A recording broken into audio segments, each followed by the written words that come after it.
Hello, Elder Beans, old souls. Welcome back to my channel. We're going to be getting some divine messages today. See what comes through for everybody. Hope you all are well. Spirit, please bring through and lead the highest light guidance. Please reject and destroy all negative energies, interloping energies, anything that would taint the messages, or just try to watch what me or my collective is doing in an inappropriate way.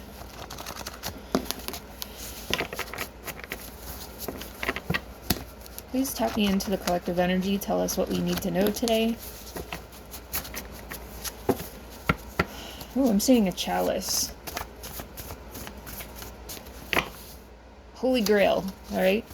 Somebody might be coming into their Holy Grail in life. I have remediated, cleaned, ended an infestation in a home or a business. I'm going to open this a bit more. And then I have clear communication on the table.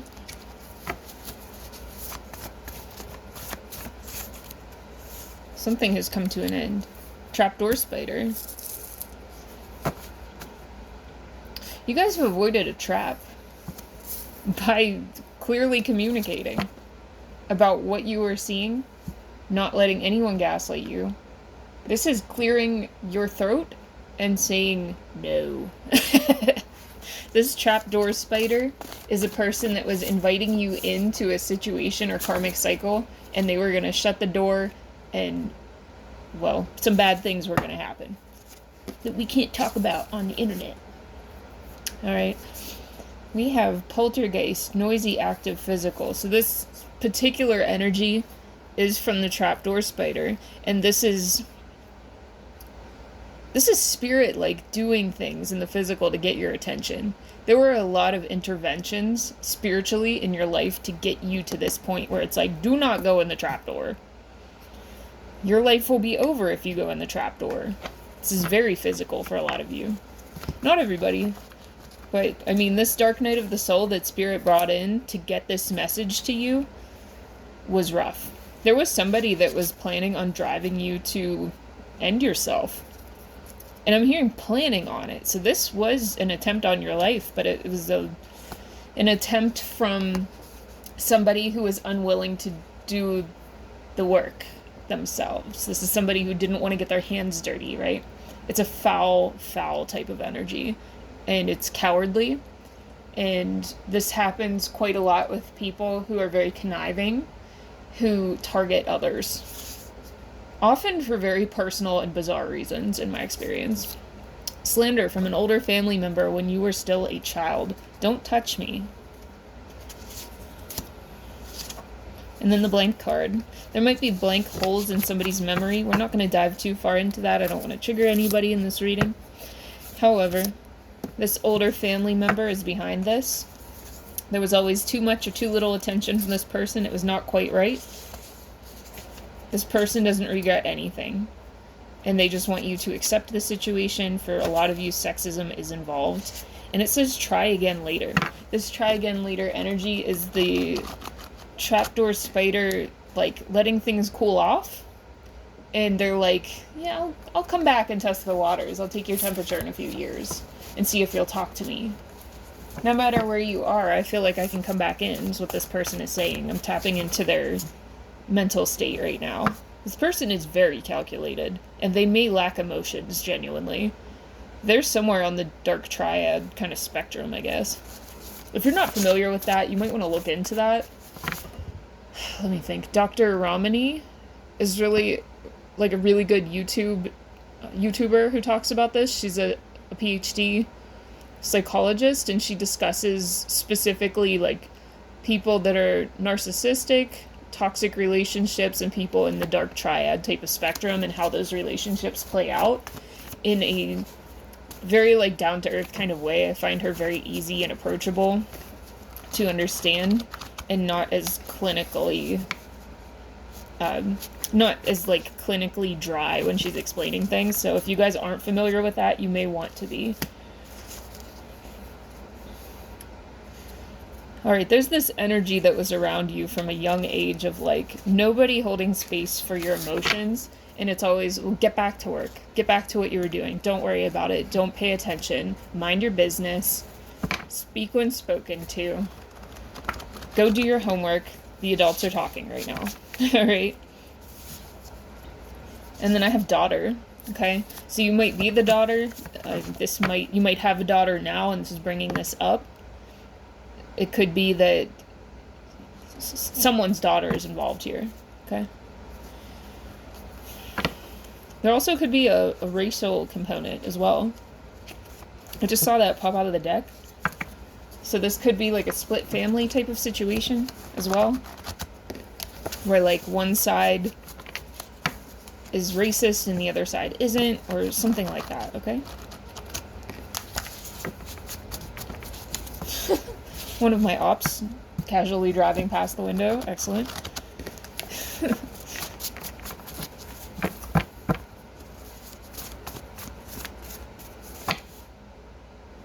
This trapdoor spider person is like slowly keeping tabs on you at a distance. I feel like they did something heinous to you. I have prisoner right here and then liar. There was something that you are not allowed to talk about. That's what this person is saying. You can say whatever the hell you want. I encourage you to speak up if it's safe for you. They want you to stay the same as you were as a child. And I feel like you are at the point in your life where you put on your boots, run over to the trapdoor spider nest, open that mofo up, and spray it with Raid. You are, like, fearless at this point. They pissed you off. I'm saying that in, like, a nice way. That's... Ooh, I feel this from you. You're, like... It's war.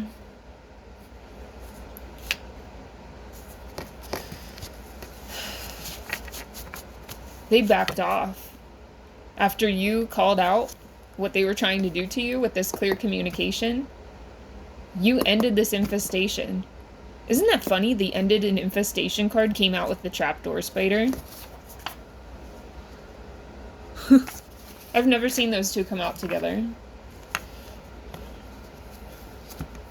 This is a personal matter, not financial. Alright. Tell me more, Spirit. They keep showing me you spraying the spider nest with Raid, and now they're showing me, like, snapping that lighter on, and it's like a flamethrower. You're outing this person. You're glowing and feeling better now. You're at a point in your life where you're like, I do not give a fuck. You trust in your protection. You're not interested in the BS that people have been spoon-feeding you your whole life. There's an element of not being nourished, which makes sense with what's going on here. They're showing me somebody being spoon-fed with a very, very, very tiny spoon. This may also be an indication that you don't have a lot of spoons, if you're familiar with spoon theory, okay? Spoon theory is the idea that somebody with a disability or a limitation that affects the amount of energy they have to function in the world only has a set number of spoons, and each thing that they go through during the day costs a certain amount of spoons. So, let's say that you need to get up and go to work, and then come home and make your kids dinner. You'd have to, like, get up. It costs 1 spoon to get dressed. It costs another spoon to get a shower. It costs another spoon to drive to work. It costs another spoon to go through work. It's that kind of energy of, like, every part of your day is taxing. Okay, I see this fearless energy on you. I see you, like, driving through it. You're a driving force. They're showing me a monster truck just going off of these jumps. I mean, you've been through it. You're not stopping, but it's hard. It's hard. I'm just like, it's a lot. I'm proud of you. Spirit's very proud of you. You've been spraying these narcissistic spider ass motherfuckers with Raid. and you're done. You're like, oh, you're playing the long game. Girl. Gender neutral girl. I will wait. You're playing the long game. You're like, come on back. Come back to your lair. I'll tell everyone where you are. I'm not the only one with raid. Like, you're outing somebody. Ooh, okay, a separate person who was involved but did or does not want to be. They know. I'm sorry, this is some wild energy right now. You are a force, collective, and the people in this community or this family that were part of what happened to you and the trauma that's caused you to feel the way that you've felt going through the world since childhood are scared of you. They would never tell you that, but these people are scattering like roaches, dude. Oh my gosh. You're like, I'm the bug man, get the fuck out of my house.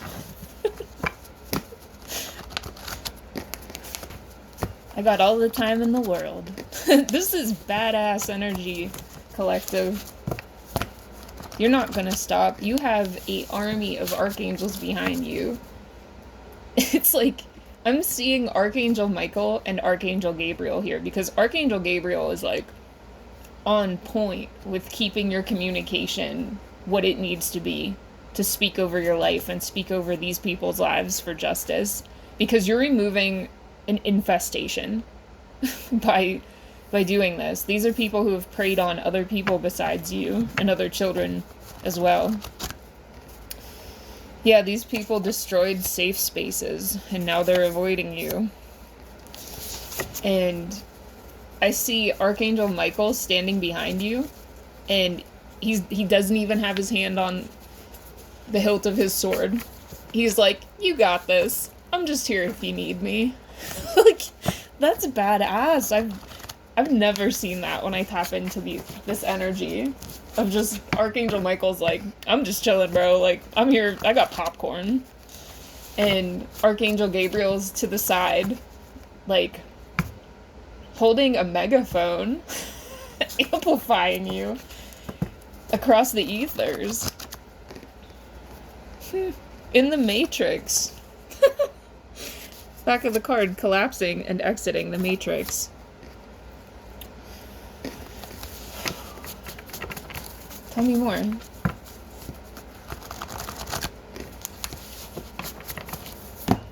The manatee has a loving and gentle heart. Okay, so the manatees are coming through right now.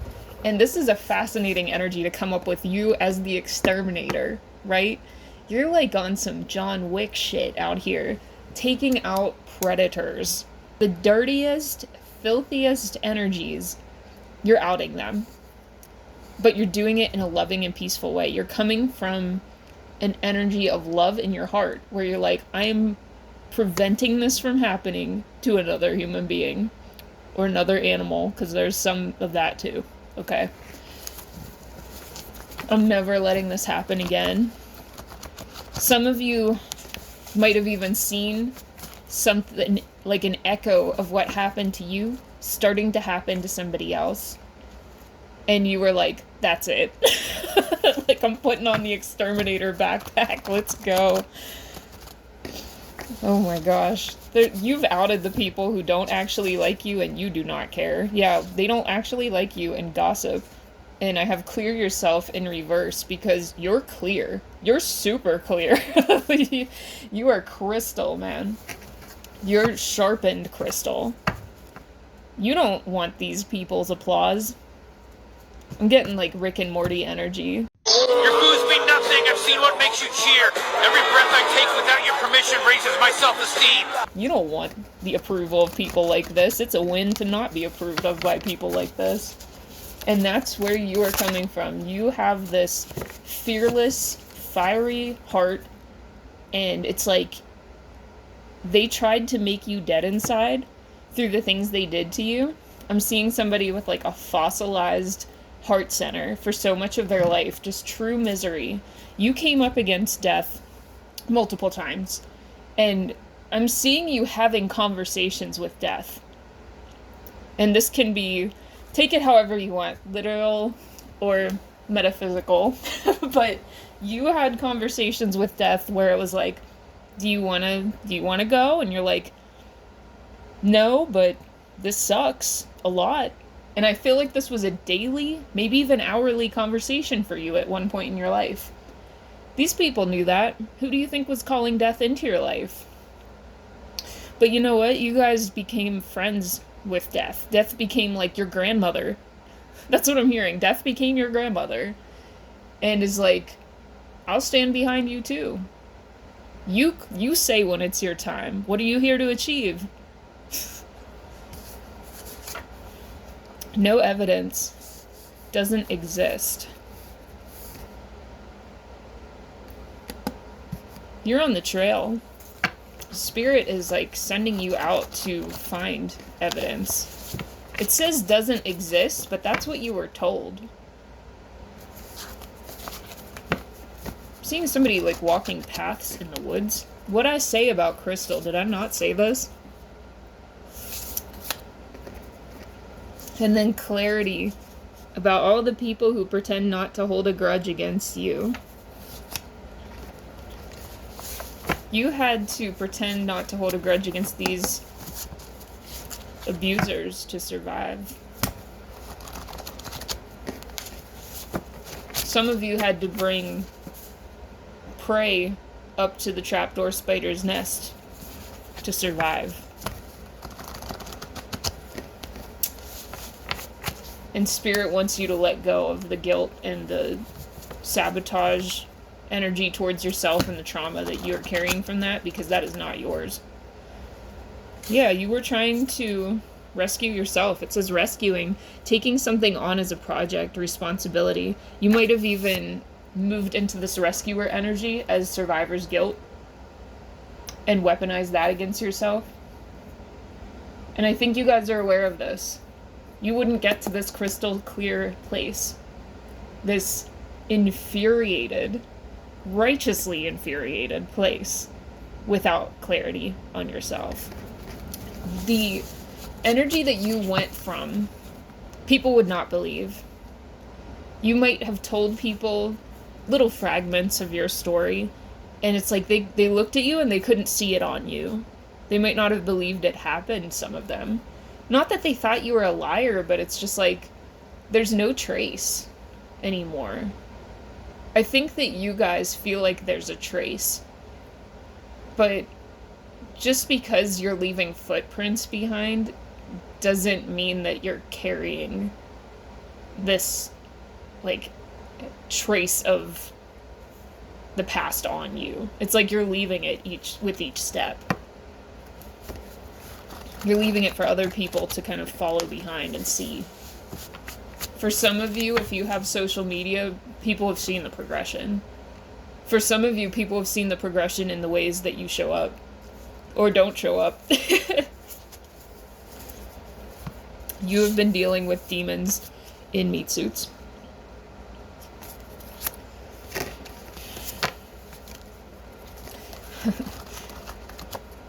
There was a point in your life where you thought you were out. You got away from the trapdoor spider. It's like you knew where the nest was, you moved on. But because of this rescuer survivor's guilt that you were carrying with you as you were healing, people would pull up to the curb of your life and the car door would open and it would be like a clown car of other types of demons. And you went through that. And the thing is, you have this gentle, beautiful heart and this honest soul, which is a miracle from where you came from, collective, okay? And you tried to help these people who were pulling up to your life with intentions to hurt you. That's how pure and powerful of a soul you are. And you came out the other side. You came out as an adult in a place that didn't want you to get to that milestone. Death is your grandmother because somebody had to model old age to you in a beautiful way. You had nothing to look at. The people around you are not making you want to live to old age.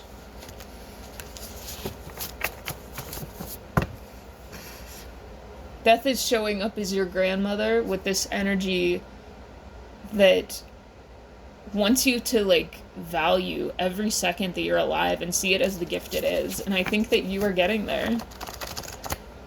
It's a wonderful surprise. That's what I'm hearing.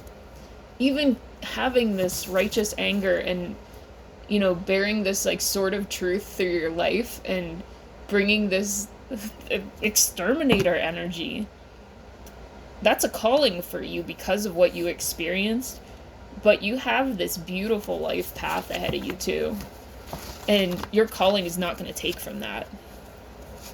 People wanted to create confusion or still want to create confusion for you and smother your voice. You might have dealt with bronchitis or other throat or speaking type of ailments. Something about tonsillitis as well for somebody. Or like cleft palate issues or jaw issues. Somebody also might have gotten a jaw injury at a very pivotal point in your life, or in, you know, whenever around when something bad happened to you, and that was by design, okay? But however it is that you use your voice, even if you use your voice in a written form or through your art, you know, you don't even have to speak to use your voice. That's how clear you are. Lucid, okay? You have thrown this heavy coat of energy harvesting leashes off of yourself. They wanted to, like, leash you like a dog or muzzle you like a dog. And it's like, they're showing me all of these, like, collars and leashes and stuff, like, as this heavy, heavy coat. And all these people pulling you back every time. And it's like, you just took the coat off one day. You're like, I don't care. I don't care about this. Like, who am I trying to... Like, what am I trying to achieve by remaining here? Yeah, you've re-examined what you care about. And this is what you came to. And that's very, very hard to do. It's hard to go from... everything in your life, even if everything sucks in your life, and look at it and say, I can't be around this. Every part of this is bad. Like, that is an empty, abysmal, strange, and eerie feeling.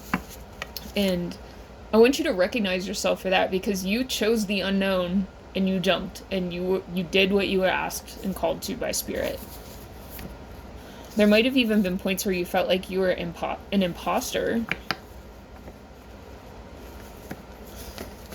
Tell me more about this imposter energy. Oh, when you first started to speak up. I'm hearing, who am I? Who cares what I think? Keep speaking up.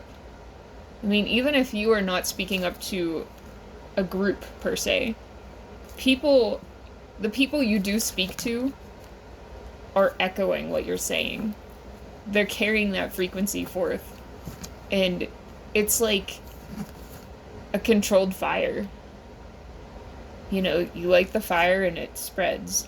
And it's killing off all of the dead growth so that something new can come in and sprout.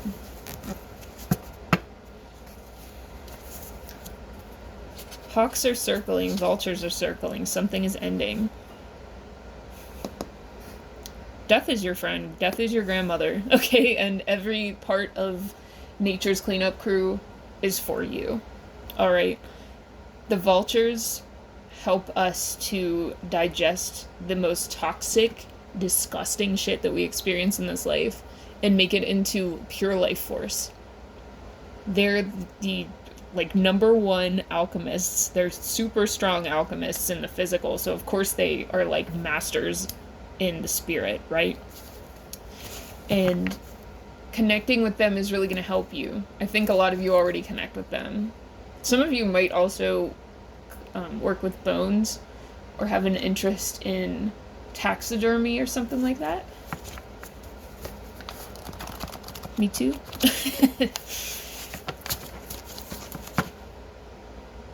But watch where the vultures are circling. The vultures are going to mark specific time periods for you.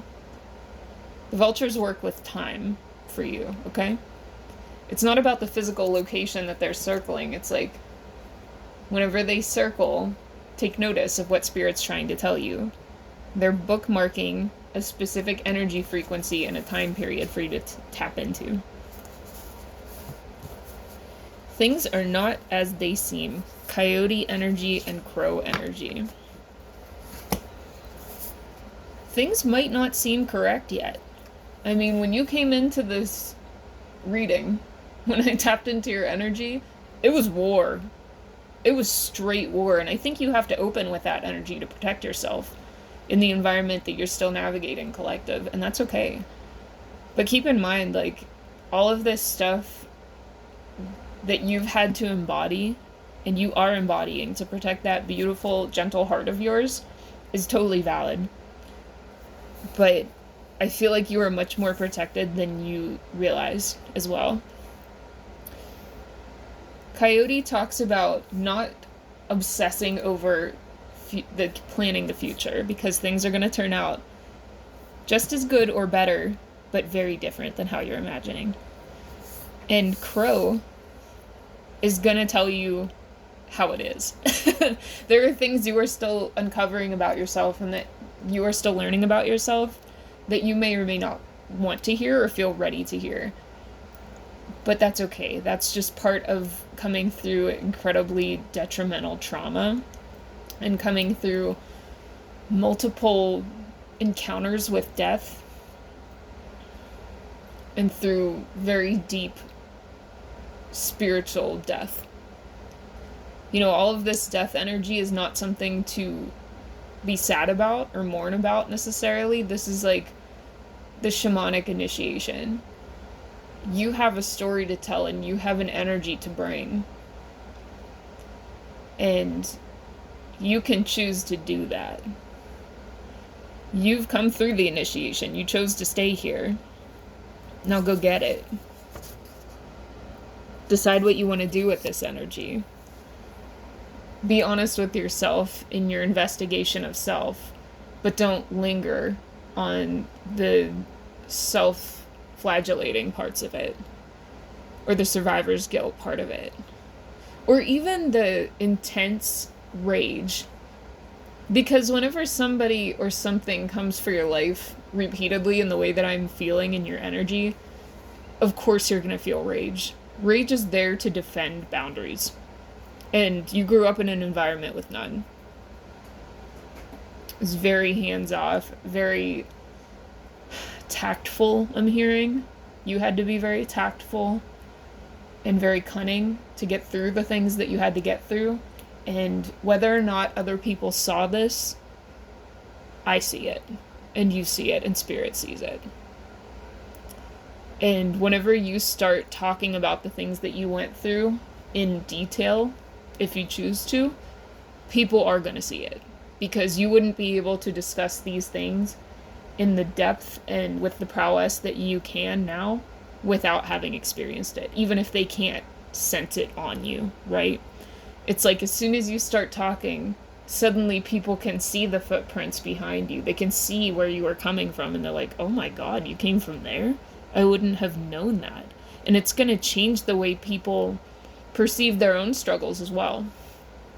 I think a lot of you have very unique and extreme stories, but you're also not as alone as you think you are. I have rejoicing, laughter, and joy. This is something that I think death wants to assist you with, interestingly enough, right? Grandmother Death really wants to come through to you in a way where it's not so heavy. This is the death card in the tarot energy of like, yes, this is inevitable. There's aspects of death in all things in this plane, on this planet, right? And it's a natural part of a cycle, but it is a circle. It is not a fixed point. And it's also not like spinning around the drain.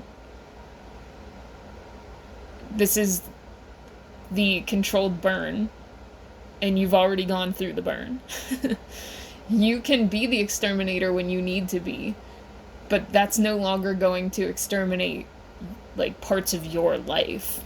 Even on the aspects of the people that are still in the background for your life. These people can't get to you anymore, or ever in the same way that they did before. And it's a matter of time. Spirit's hunting them, taking care of that. I'm seeing an archer. Artemis, possibly? It doesn't have to be, but it's that type of energy. This is a very natural karmic force coming after this person. This is an angelic.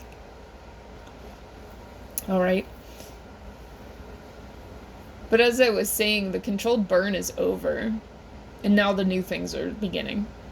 And it's time to focus on them. It's not always time to focus on the burn. It's time to sit down and, like, tend to the sprouts. And look at them and enjoy them. And see how beautiful they are. And appreciate them. And play with your dog over them, or whatever it is you do, right?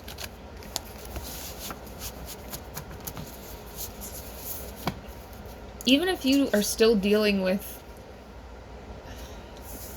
a lot of intrusive thoughts, like trauma flashbacks, things like this, and even if everybody in your life was like, you don't really get those, I'm hearing you get those. And there's peace to make with those. And I speak from experience because this is a thing that I've always kind of dealt with because of the things in my life. And when it comes to, like, these kind of intrusive trauma memories, or even, like, the dreams that you might get if you've really, like, been through that kind of trauma, and that's the way that it's affected you, there's ways to not carry it with you as a burden anymore. And just see it as, oh, this is just another part of this kind of air bubble that's stuck in the bottom of my spirit, and these little bubbles will come up and they pop, and it's like, oh, that wasn't nice, but you know, I don't live in the bubble anymore. I'm like just swimming in the water now, and it's one little bubble.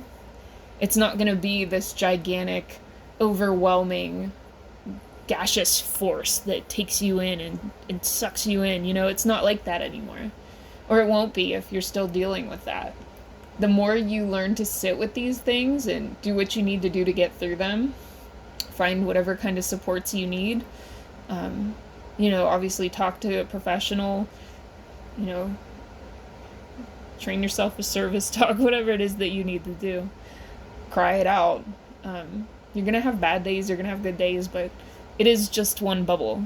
And the more that you face it head on, the easier it gets and the less bubbles come to the surface, because there's just not as many there. There is an end to it. And that's why I wanted to say it's not circling the drain. Alright, this is like knowing that these things happen, but not living in them anymore.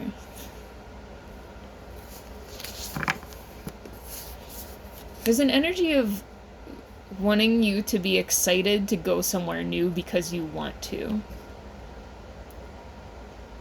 When we experience these really traumatic, like horrifying things in our lives, if you've been through this, you'll know what I'm talking about. Sometimes, especially if you weren't witnessed properly or witnessed at all, and everybody kind of downplayed you or was part of it that you know, there's this temptation to stay there and keep looking at it and keep circling the drain of the nonsense, like the trauma, the horribleness of it all.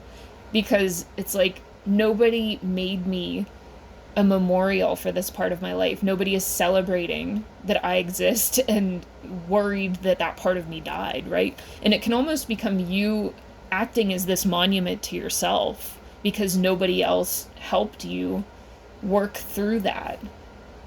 If you need to, you might need to create like a little altar for yourself and hold little funerals for the parts of you that were like killed, right? And it's a gross way to say it, but it truly can be like that with this energy I'm feeling here.